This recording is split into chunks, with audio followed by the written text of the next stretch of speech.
मागील 4 दिवसांपासून उष्म्यात वाढ झाल्यानंतर सांगलीसह जिल्ह्यात मुसळधार पाऊस झालाय। वाळवा, शिराळा, पलूस, कवठेमहांकाळ, तासगाव तालुक्यातील अनेक गावात जोराच्या पावसाने हजेरी लावली आहे। सायंकाळी सांगली शहरात मुसळधार पाऊस झालाय। अचानक सुरू झालेल्या पावसामुळे आठवडा बाजारात विक्रेत्यांसह नागरिकांची तारांबळ उडाली आहे। उष्म्यात वाढ झाल्यानंतर जोरदार पावसामुळे दिलासा मिळाला। जिल्ह्यात जुलै आणि ऑगस्टच्या सुरुवातीला मुसळधार बरसणारा पाऊस ऑगस्टच्या पहिल्या आठवड्यापासून गायब आहे। गेल्या महिनाभरापासून पावसाने उसंत घेतल्याने शेतीच्या कामांना गती आली होती।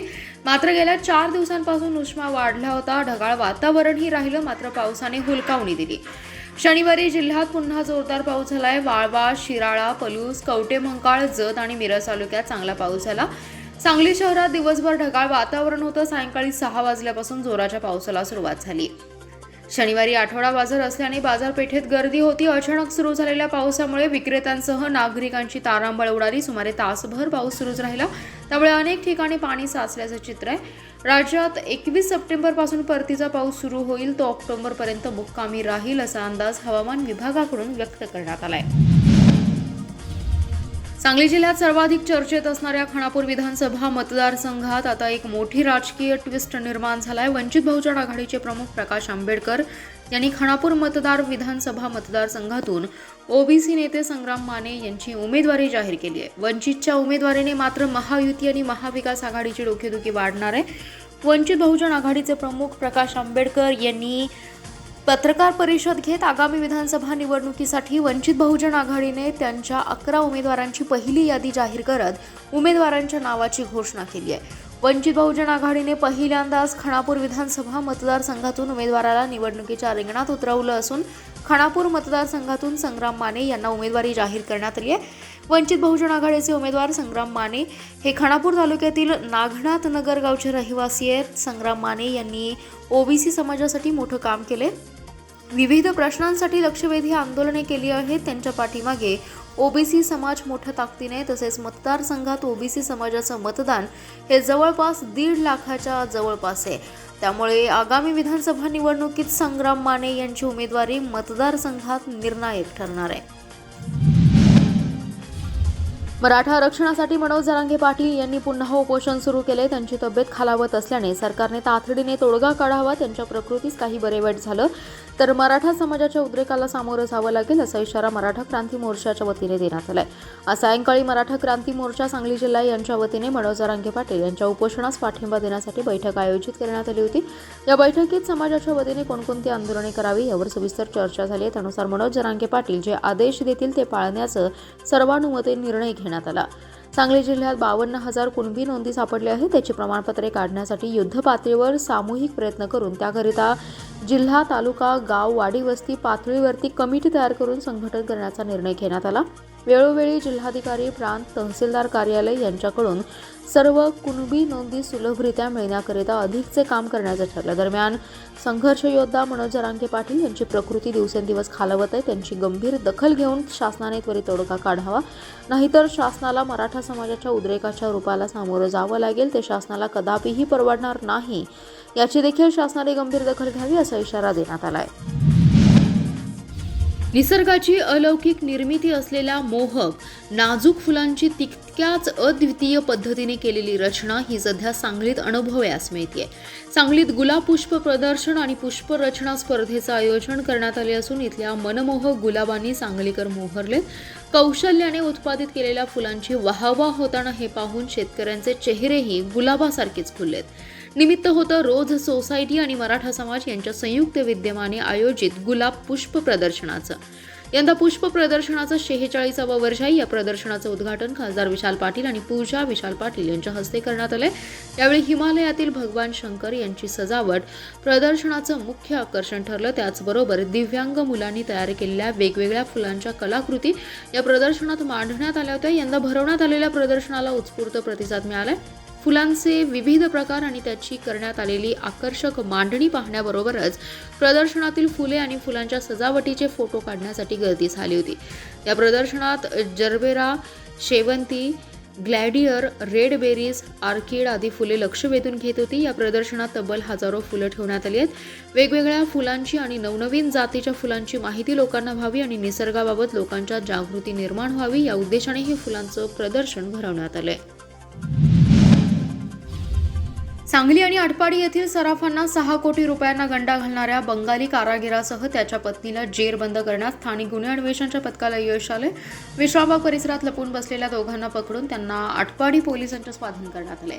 मुख्य सूत्रधार गौतम गोपाल दास आणि रुमा गौतम दास असं अटक केलेल्या पती पत्नीचे नावे. आटपाडी येथील गौतम दास आणि सौरभ दास या बंगाली कामगारांनी गेल्या 25 वर्षांपासून सराफांचा विश्वास संपादन केला होता. आटपाडीसह सांगलीमधील सराफांकडून चोख सोने घेऊन दागिने तयार करून देण्याचा ते व्यवसाय करीत होते. आटपाडी येथील सराफाकडून 2.5 कोटी रुपये किमतीचे 3,500 तोळे सोने घेऊन बंगाली कारागीर पसार झाले होते. त्यानंतर 2 दिवसांपूर्वी सांगलीतील सराफ महेश्वर जवळे यांनी बंगाली कारागिरांनी 4.25 कोटींची फसवणूक केल्याची तक्रार शहर पोलिसात दिली होती. आटपाडीतील तक्रारीनंतर एलसीबीच्या पथकाने बंगाली कारागिरांच्या शोधासाठी पथके रवाना केली होती. त्यातील स्वरूप दास आणि विश्वनाथ दास या दोघांना पश्चिम बंगालमधून अटक केली होती, पण मुख्य संशयित अजूनही पसार होता. अखेर मुख्य संशयित दास याला एलसीबीच्या पथकाने ओरिसामधून ताब्यात घेतले. त्याचबरोबर त्याची पत्नी संशयित रुमा दास हिला देखील सांगलीतूनच ताब्यात घेण्यात आले. सांगलीतील राजश्री शाहू महाराज मार्गाला खड्डे पडण्याचं ग्रहण लागले. या मार्गावर तिसऱ्यांदा खड्डा पडल्याने कामाच्या गुणवत्तेबाबत प्रश्नचिन्ह निर्माण केलं जाते. त्यामुळे या रस्त्याच्या कामाची सखोल चौकशी करण्यात यावी, ठेकेदाराला काळ्या यादीत टाकण्यात यावं. या मागणीसाठी आज दलित महासंघ उत्तम मोहिते गटाच्या वतीने खड्ड्यात बसून निदर्शने केली आहेत. सांगलीत राजश्री शाहू महाराज मार्ग 100 फुटी रस्त्यावर वारंवार भगदाड पडले आहे. काही दिवसांपूर्वी कोट्यवधी रुपये खर्च करून रस्त्याचं काम करण्यात आले, मात्र या ठिकाणी तिसऱ्यांदा भला मोठा खड्डा पडलाय. त्यामुळे या कामाची सखोल चौकशी करण्यात यावी, संबंधित ठेकेदारावर कडक कारवाई करण्यात यावी, तसेच महापालिकेच्या अधिकाऱ्यांना दोषी धरून त्यांच्यावर आयुक्तांनी कारवाई करावी. या मागणीसाठी हे आंदोलन करण्यात आले. जर येत्या काही दिवसात कारवाई न केल्यास ठेकेदारास याच खड्ड्यात बसवल्याशिवाय राहणार नाही, असा इशारा उत्तम मोहिते यांनी दिला. या आंदोलनात राज्य संपर्क प्रमुख वनिता कांबळे, सनाउला बावचकर, विजय घाडगे, राजू सणदी, महावीर चंदन शिवे, प्रशांत केंदार, महेश देवकुळे, बंडू केंगार यांच्यासह पदाधिकारी सहभागी झाले होते. जत तालुक्यातील कोसारी येथील न्यू इंग्लिश स्कूल या माध्यमिक शाळेत विद्यार्थ्यांसाठी ठेवण्यात आलेल्या पोषण आहाराचा तांदूळ अज्ञात चोरट्यांनी लंपास केल्याची घटना घडली आहे. सुमारे 400 किलो पोषण आहाराचा तांदूळ अज्ञात चोरट्यांनी शाळा खोलीची कुलूप तोडून लंपास केला. याबाबतची फिर्याद मुख्याध्यापक भीमसेन नागणे यांनी जत पोलिसात दिली आहे.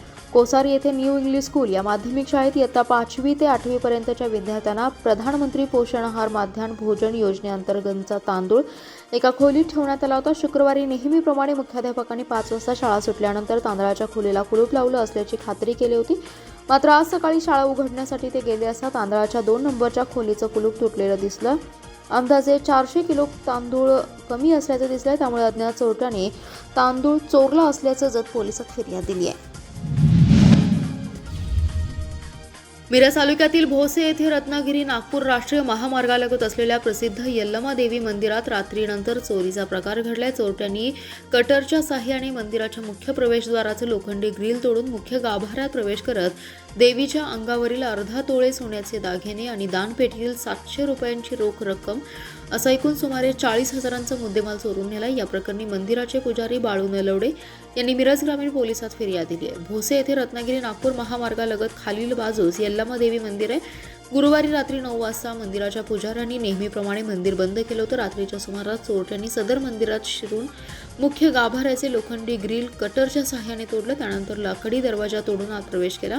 देवीच्या अंगावरील सुमारे अर्धा तोळे सोन्याचे दागिने आणि देवीसमोर ठेवलेल्या दानपेटी फोडून त्यातील सुमारे 700 रुपयांची रक्कम असा एकूण 40,000चा ऐवज चोरून नेलाय. दुसऱ्या दिवशी सकाळी मंदिर उघडण्यासाठी पुजारी आले असता त्यांना गाभाऱ्याचा दरवाजा तुटल्याचं दिसला. त्यांनी आत जाऊन पाहणी केल्यानंतर चोरी झाल्याचं दिसून आले. चोरट्यांनी अन्य ऐवज शोधण्यासाठी काही साहित्यही विस्कटलं होतं. याबाबत ग्रामीण पोलिसांना माहिती देण्यात आली. पोलिसांनी तात्काळ घटनास्थळी जाऊन पंचनामा केला. श्वान पथक आणि ठसे तज्ज्ञांना पाचारण केलं. मंदिर फोडणारे चोरटे स्थानिकच असल्याचा संशय पोलिसांना आहे. मुंबई उच्च न्यायालयाचे खंडपीठ कोल्हापूर येथे तातडीने स्थापन व्हावे या मागणीस माझा पूर्ण पाठिंबा आहे, अशी ग्वाही आमदार सुधीर गाडगीळ यांनी वकील संघटनेच्या पदाधिकाऱ्यांना दिली आहे. या संदर्भात मुख्यमंत्री एकनाथ शिंदे आणि विधी व न्याय खात्याचे मंत्री असलेल्या उपमुख्यमंत्री देवेंद्र फडणवीस यांच्याबरोबर चर्चा करणार असल्याचं त्यांनी सांगितलं. मुंबई उच्च न्यायालयाचे खंडपीठ कोल्हापूर येथे स्थापन व्हावे अशी मागणी बरीच वर्ष केली जाते. या मागणी संदर्भात सातत्याने पाठपुरावा सुरू आहे. या संदर्भातच सांगली वकील संघटनेचे पदाधिकारी भाऊसाहेब पवार आणि किरण राजपूत यांनी आमदार सुधीर गाडगीळ यांची भेट घेतली. गाडगीळ म्हणाले, कोल्हापूर येथे खंडपीठ स्थापन करण्याच्या मागणीला पूर्ण पाठिंबा आहे. या संदर्भात मुख्यमंत्री आणि उपमुख्यमंत्री यांची भेट घेऊन बोलण्याची ग्वाही दिली. तसेच कोल्हापूर येथील खंडपीठाच्या मागणीला पाठिंबा देणारे लेखी पत्रही त्यांनी भाऊसाहेब पवार आणि किरणसिंग राजपूत यांना दिले.